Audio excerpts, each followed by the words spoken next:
Twitch's shocking death exposed Ellen DeGeneres was involved. The moment the truth came out, the courtroom fell silent. Judge Harrison Trent took his seat.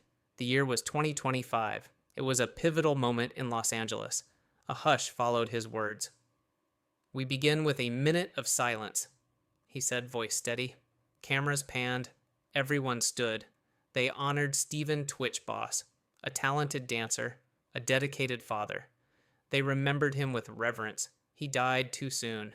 His 16-year-old daughter, Wesley, 8-year-old son, Maddox, and 5-year-old Zaya sat nearby.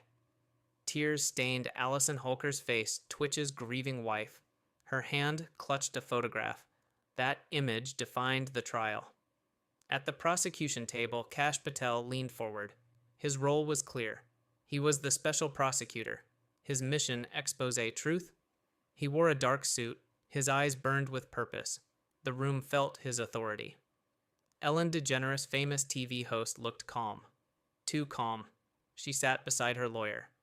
He prepared to argue Twitch's death was suicide or drug-related. He would deny every accusation. But for now, silence stretched between them.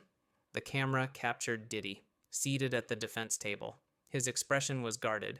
He had his own charges. But here, Ellen was in the spotlight. Kash Patel stood. He crossed to the jury box. He faced them directly. "Ladies and gentlemen," he began, "we are here to expose a hidden system, a system that destroyed Stephen Boss's life and abused his memory after death." He paused. The jury listened. The audience leaned forward. Mr. Boss trusted those he called family, but they betrayed him. They exploited him. They used his talent and his soul for their gain. He gestured toward Ellen. "Ms. DeGeneres," he said quietly, "you were his recruiter, his guide into that inner circle. You ushered him in. You helped keep him silent." A murmur rose. Ellen's lawyer made a note. Allison gasped. Kash continued. "He left messages, audio recordings, emails, hotel logs. All show she was there. She took part." He turned to Allison. "The threats you endured, the pressure to stay silent, that's part of their system." Allison nodded.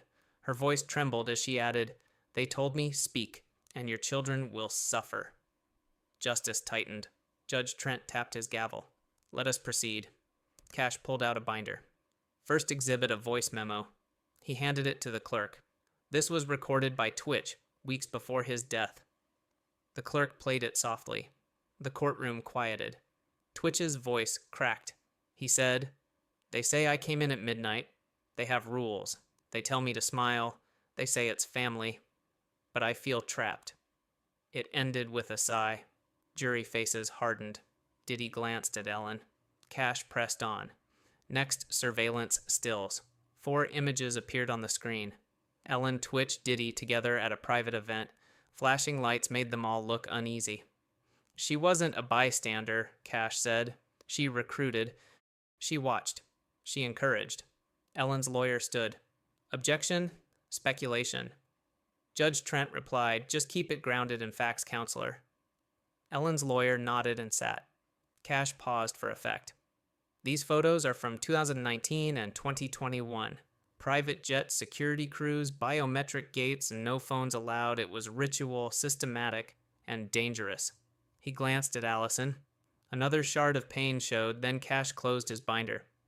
"Your Honor, jury, this is more than a case, it's a reckoning." He returned to his seat. Judge Trent leaned in. "Prosecution, call your first witness." Allison rose slowly. She gripped the witness stand. Her voice was firm. "I saw my husband change," she said. "He was excited, but every time he left, he came back haunted." She described the events, the parties, the demands, the threats. Ellen watched impassively. Outside whispers buzzed, "This is bigger than Diddy." Inside, the trial was unfolding. Allison's testimony stunned the room. Her words sliced through the courtroom's cold air. "They told me if I spoke, my children wouldn't be safe," she repeated. Her voice didn't crack. It didn't need to. The silence was its own echo. Kash Patel rose again. "Can you name the individual who said this?" Allison didn't hesitate. "Ellen DeGeneres." A gasp broke from the gallery. Allison continued. She said my husband needed to play the part, that no one would believe him if he broke down, that they would make it look like an accident. She wiped her cheek, and they did. Cash turned to the screen. Another audio file played. This time, Twitch's voice was faint. They said I'd disappear. They said nobody would believe me. I wanted to protect my kids. I stayed. I smiled. Judge Trent's face was stern. He glanced at Ellen, then back to Allison. Cash moved swiftly. Let's address the timeline. A digital calendar appeared. December 2021. Ellen and Twitch flew to LA. Private flight. No record of destination. Hotel booked under an LLC. Same day Diddy hosted an event. Same building, same floor. Then April 2022. Same pattern, different city, same names. He turned to the jury. Coincidence doesn't leave a paper trail. Ellen's lawyer objected again. Circumstantial, Cash countered. Patterns aren't circumstantial when they form a system. The judge allowed it. Then came the shock. A forensic expert took the stand. He held up a tablet. This device contained a deleted voicemail, he explained. It was recovered from a work phone tied to Twitch, message dated 3 days before his death. The courtroom held its breath. The recording played. Twitch's voice was raw. If you're hearing this, they got to me. But don't believe it. I didn't give up. I was tired of pretending, tired of being hurt. A pause. And tell my wife, tell my kids. I did it all to keep them safe, Allison sobbed quietly. Outside news networks picked it up in real time. Headlines flashed. Twitch's final words revealed dark truth. Back in court, Cash addressed the jury. This is not suicide, he said. This is coercion. This is exploitation. He continued showing records of cash transfers. 2 weeks after his death, Allison received $3.22 million. Source an anonymous entertainment trust. We traced it back Ellen's corporate entity. Same shell company that booked hotel rooms. Coincidence or cover-up, Ellen's lawyer stood voice rising.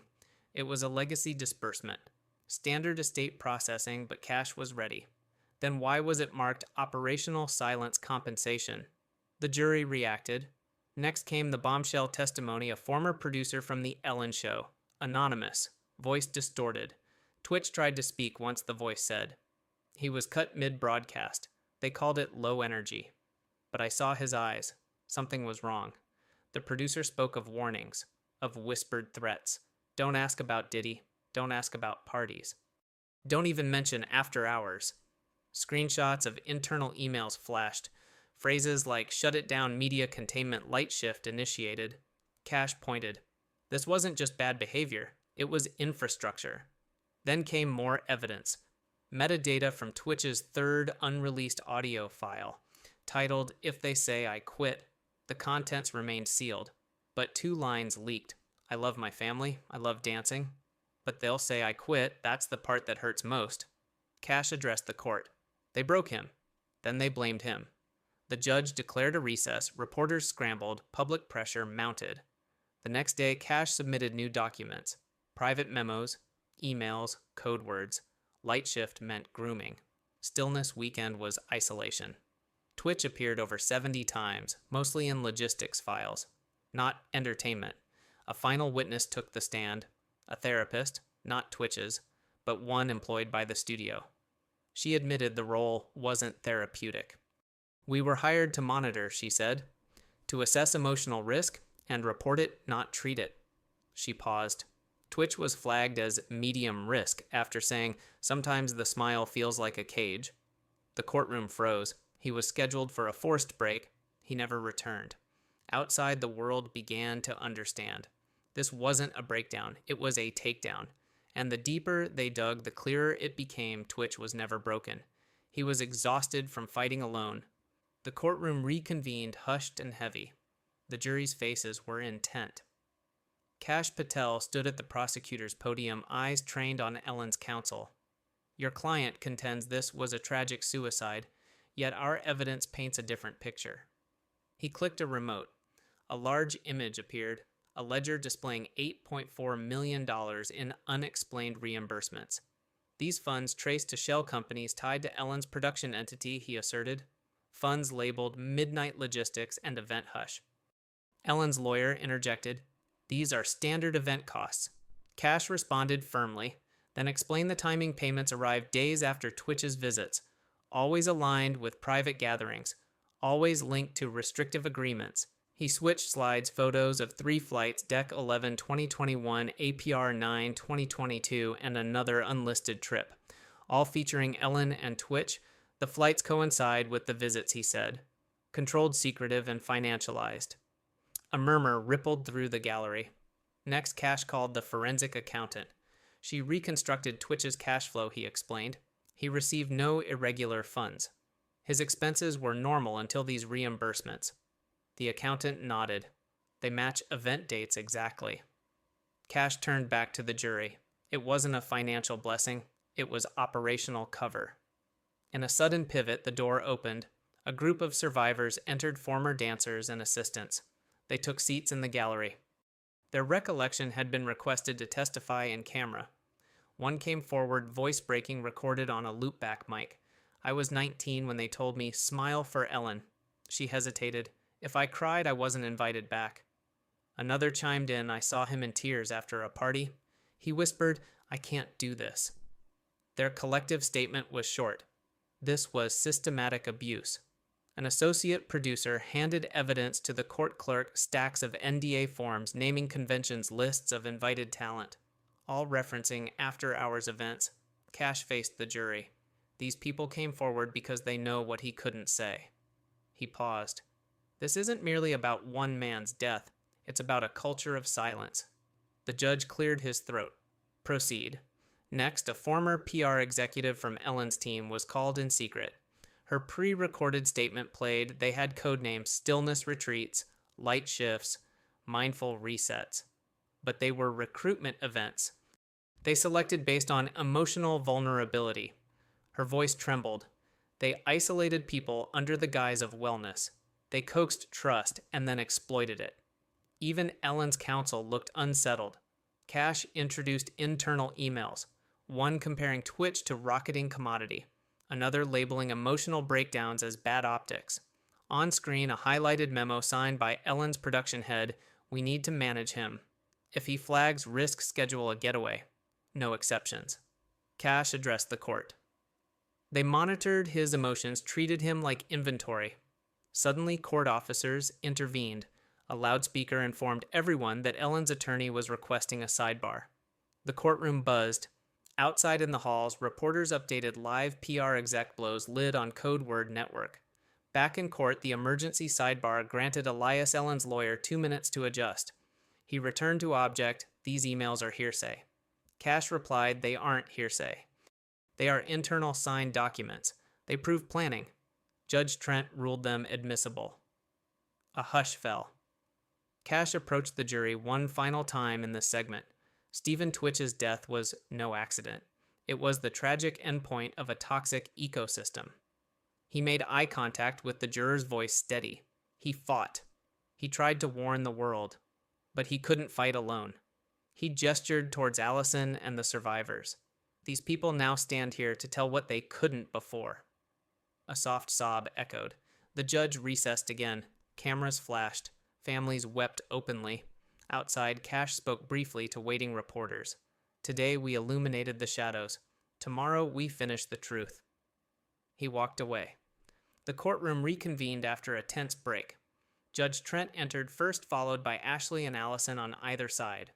The gallery was packed, survivors, reporters, and industry figures all waiting for the next bombshell.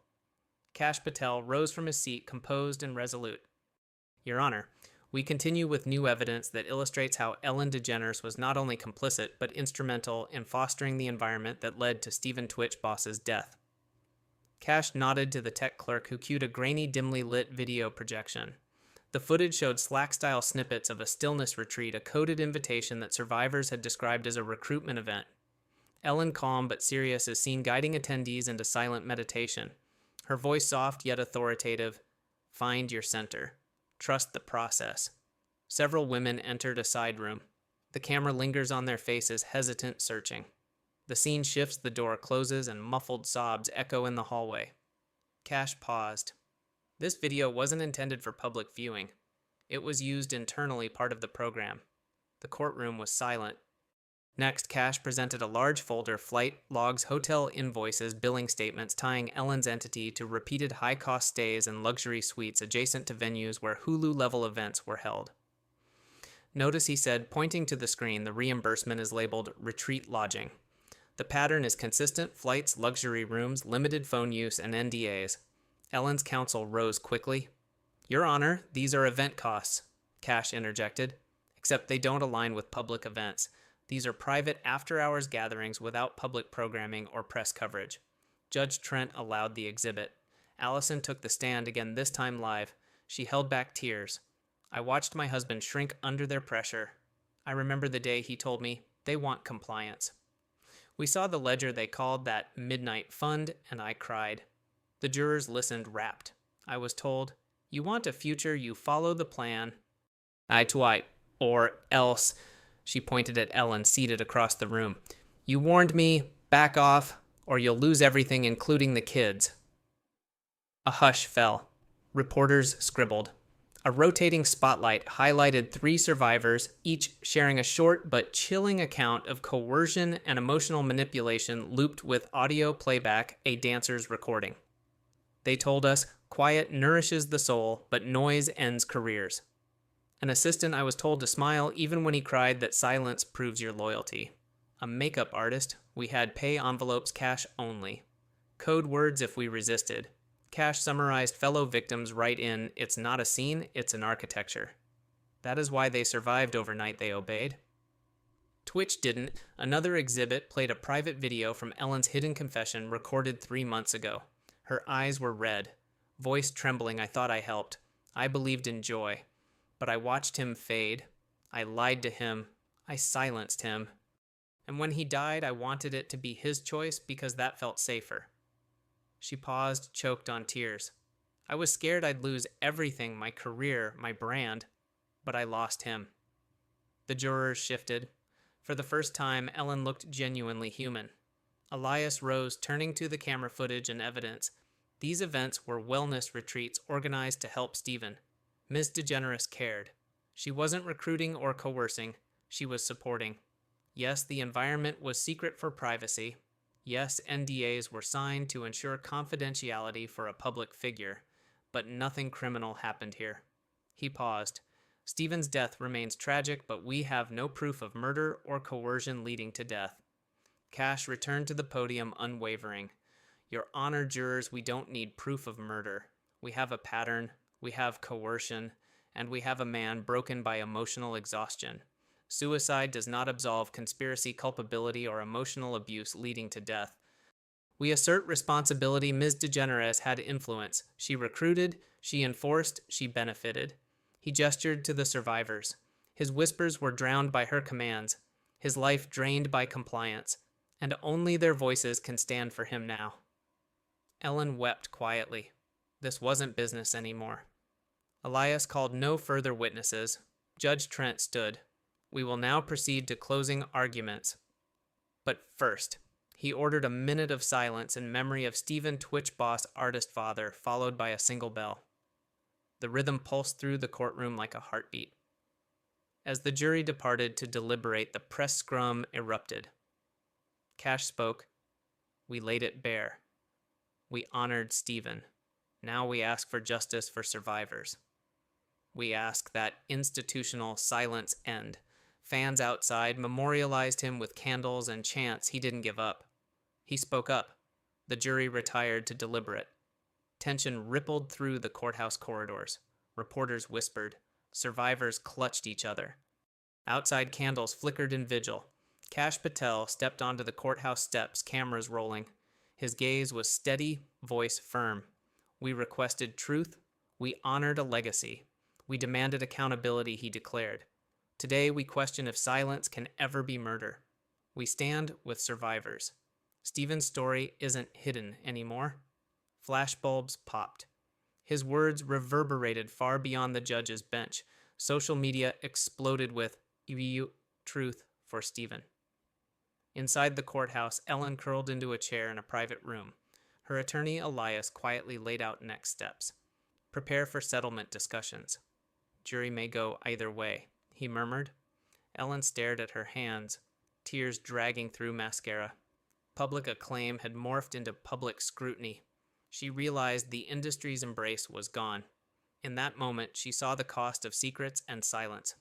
Entertainment giants scrambled. Networks paused Ellen's daytime shows. Sponsors pulled ads related to any production she fronted. Streaming platforms paused reruns. A major network internal memo leaked trust is broken. Viewer backlash. Talent roster being reevaluated. Producers canceled upcoming projects. Agents distanced themselves. Talent agencies issued statements about zero tolerance. Survivors emerged publicly supported by legal counsel and crisis teams. They held a press call on courthouse steps. One dancer, Sarah, 35, spoke, "I stayed quiet to protect my career. Now I'm here to protect my truth." A choreographer, Lily, 29, added, "No more power in silence. Not on my watch." Their coordinated call for industry reform went viral. The hashtag Break the Silence trended. The jury returned after 5 days. Court reconvened. Judge Trent asked, "Have you reached a verdict?" The jury four-person rose, voice steady. "We find Ellen DeGeneres guilty of conspiracy to conceal wrongdoing and emotional coercion contributing to the death of Stephen Twitch Boss." A collective intake of breath filled the court. The verdict wasn't homicide, it was the acknowledgement that abuse and silence can kill too. Legal precedent shifted. Sentencing was scheduled. News outlets speculated prison time, probation, mandatory public service. Ellen faced up to 10 years. Defense sought leniency, citing mental health support and public remorse. Prosecution demanded accountability. Survivors submitted victim statements. One read Stephen's death was not on him alone. Silence echoed louder than pain. This verdict begins to dismantle that silence. Networks pledged sweeping changes. A major studio introduced a standard consent protocol requiring anti-coercion clauses and safe exit policies. Talent agencies adopted transparency and whistleblower protections. A new consortium, Artists Integrity Council, formed to support survivors. Late-night hosts dissected the verdict.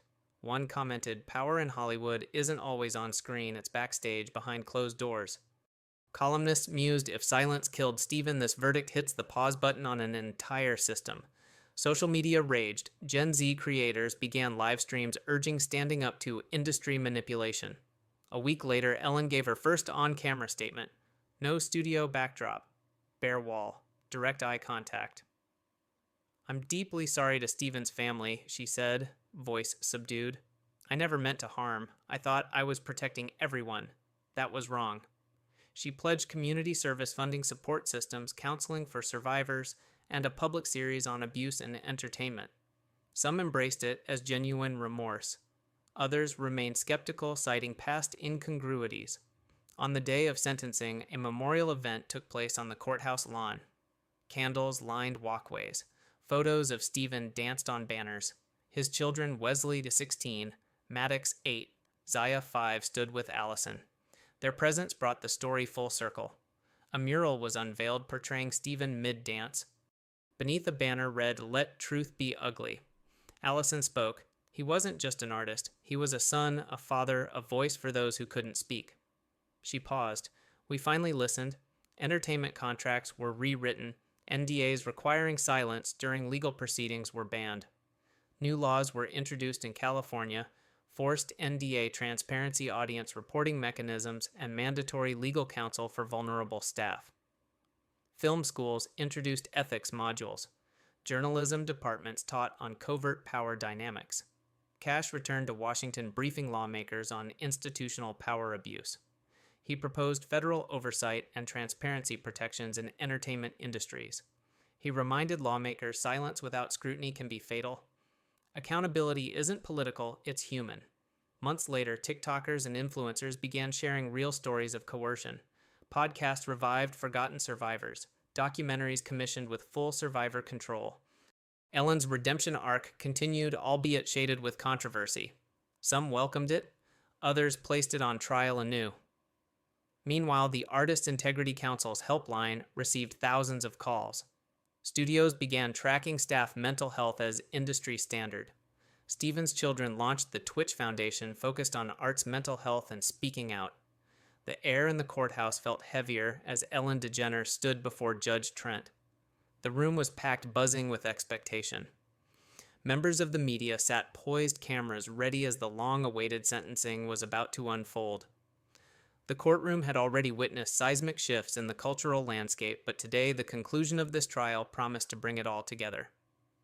Judge Harrison Trent looked up at Ellen, who stood motionless before him. Her eyes, once a familiar source of comfort and laughter for millions, were now filled with apprehension. The courtroom was silent, save for the rustling of papers and the shuffle of feet.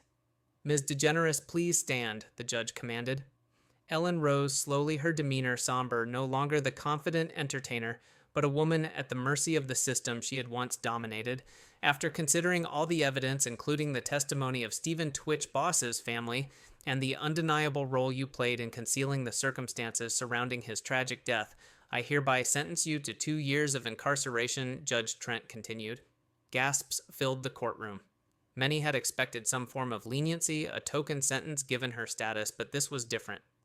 There would be no reprieve. Her conviction for conspiracy to conceal wrongdoing and emotional coercion that directly contributed to Twitch's death had sealed her fate. While Ellen stood still, absorbing the weight of the sentence, the world outside the courtroom exploded. Social media erupted, some in support, others in furious opposition. Celebrities, influencers, and survivors who had rallied behind the truth of Twitch's death voiced their opinions on platforms across the globe. In a surprising move, some former collaborators of Ellen, including comedians and industry professionals who had once been part of her inner circle, took to Twitter to express mixed feelings. Comedian John Mulaney tweeted, "Truth will always out, no matter how much power is behind the lie. The system may break, but it's never too late for the truth to rebuild it." Meanwhile, others like Sarah Silverman, long a supporter of Ellen's career, took a more cautious stance. "Nothing about this is easy.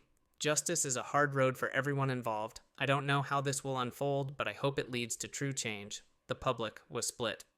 Survivors applauded the verdict, seeing it as a sign that silence no longer ruled, while detractors decried the trial as a personal vendetta against a woman who had given so much to the entertainment industry. After the sentencing, Ellen was escorted from the courthouse by her legal team. She did not speak to the press, but made a public statement later that evening. In a low-key video posted on her social media platform, she said, "I'm not here to apologize for the system that failed so many. I have been part of that system. But I am here now to try to undo the damage I've done. I can't bring back Stephen or undo my role in his life, but I can try to make amends for the future. I won't be silent anymore." Though her words were measured, they could not erase the deep scars she had left behind. Critics still had their doubts about whether she was truly remorseful or merely trying to save her own skin. In contrast, survivors, particularly those in the entertainment industry who had been silenced for years, praised Ellen's statements as a form of accountability. Twitch's widow, Allison Holker, released a statement that read, "Justice is not a quick fix. It's not about punishing Ellen. It's about honoring Stephen's legacy, and the truth is the beginning of that honor. We have a long way to go, but this moment is a crucial step toward healing." The cultural and legal implications of Ellen's conviction were far-reaching. Across the country, the entertainment industry began to see significant changes. In Hollywood, a new wave of activism swept through. The Break the Silence movement grew into a national conversation about power dynamics, forced silence, and the exploitation that often existed behind closed doors. One of the first major responses was from the Academy of Motion Picture Arts and Sciences, which issued a statement condemning the culture of secrecy and manipulation that had become ingrained in Hollywood. They announced an initiative to provide counseling, legal protection, and career support for those who had experienced coercion or abuse in the industry. Furthermore, the launch of the Artists' Integrity Council marked a pivotal shift. This organization, created with the support of survivors, advocates, and former industry professionals, focused on dismantling the systems of power that had been abused for decades. They worked with Congress to propose legislation that would prohibit NDAs that covered up criminal behavior and abuse, advocating for survivors to be able to speak out without fear of professional retribution. The survivors who had once been silent now took center stage, leading the charge and pushing for change. Twitch's legacy continued to inspire, but the survivors' voices, who had once feared losing their careers or credibility, now became the symbol of a new industry. Sarah, 35, one of the former dancers who had testified, said in a post on her blog, "I once hid my story to protect my career, but now it's my voice that I protect. I am not ashamed of what happened to me. I'm proud to be part of the generation that will make sure this never happens again."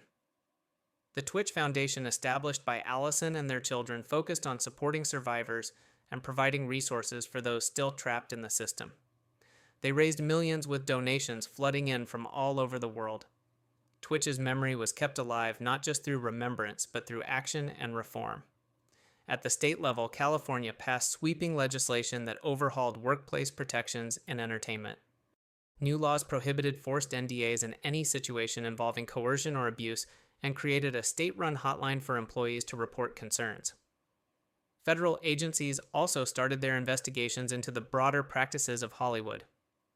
The Justice Department opened a probe into whether entertainment companies had been complicit in these practices, especially concerning their handling of contracts and the protection of power structures that had enabled this kind of exploitation. As the trial moved forward, Diddy's testimony came as the final bombshell. For the first time, the notorious entertainment mogul stepped into the courtroom and faced the music. His statement was chilling in its honesty and frightening in its revelations. "There's a system. It's not an accident. We don't just stumble into power," Diddy admitted, his voice steady but cold. "I didn't build an empire, I built a trap. And too many walked right into it." His words sent shockwaves through the courtroom. Those who had long whispered about his methods now knew the truth. The entire entertainment industry had been complicit in a system that manipulated and abused its most vulnerable. Diddy didn't shy away from naming names. He detailed the complex web of manipulation, deceit, and coercion. Some he claimed had been aware and chose to remain silent. Others, like Ellen, had actively participated. As the legal proceedings came to a close, the entertainment industry saw a shifting of power. Studios and talent agencies were forced to acknowledge the cracks in their systems. High-profile executives who had turned a blind eye to the abuses were ousted. The Artists' Integrity Council was now working directly with lawmakers to ensure that no more careers would be destroyed by the ruthless clandestine practices that had once governed Hollywood. The conversation had fundamentally changed, not just about Hollywood, but about power dynamics across all industries. Ellen's public appearance following her sentencing took place on a quiet evening in the heart of Los Angeles. She addressed a gathering of victim supporters and journalists. For the first time, she acknowledged her involvement in the system and the destruction it had caused. Her voice was no longer the beacon of joy it once was, but in its place there was something more real, something more human. "I am sorry," she said simply. "I am sorry for the lies, for the silence, and for the pain I caused. I will never undo my mistakes, but I will try to make this right." The last scene in the courtroom was not of judgment, but of reflection. Survivors stood hands held as the court adjourned. They were the new face of justice, the new voice of power, and the world would listen.